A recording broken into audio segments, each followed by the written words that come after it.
Good morning, good afternoon, good evening, AP scholars. I hope everyone is well. Uh, I'm doing okay here myself. I'm hiding in the basement right now, and we're going to start today with World War One. Okay, we're going to start moving very quickly this week. We're going to cover World War One. We're going to cover the start of the Roaring Twenties as well. So we have a lot of interesting topics to get through. So let's get started. Today we're just going to look at sort of the stuff you guys might already know a little bit about, but I'm going to add a little bit more U.S. detail into involving World War One.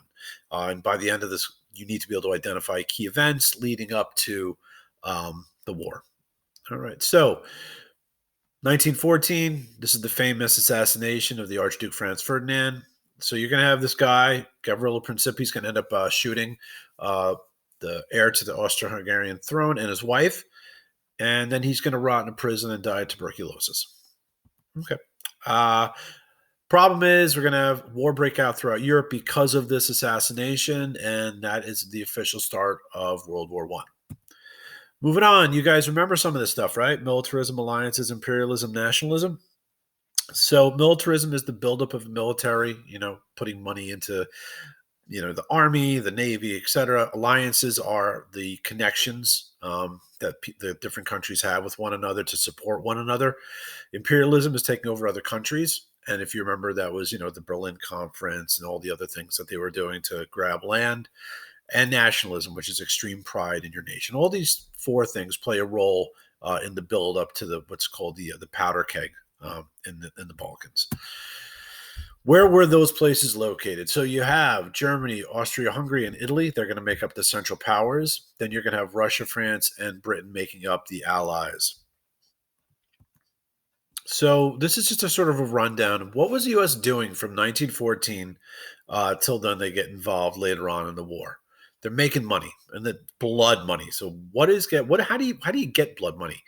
You sell things to people at the cost of another person's life. So they know that they're making money by selling things to France and to Great Britain, and that money is coming to them, but it's for a war effort. People are dying because of it. So how did the U.S. earn it? They sell all different types of things. Whatever they can sell to Britain and France, they're selling, and they needed it. So it worked out. Now, what's happening with Germany? Is the U.S. trading with Germany? Should they be trading with Germany?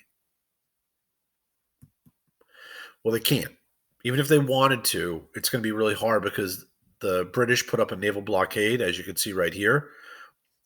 Can't really get anything to Germany, all right? So even if they had wanted to, they're not going to be able to. Trade with Germany drops about 90%, and all business is being done through England and France. So, oh, look, a blank page. What is this? Well, you're saying it's a submarine. You're right.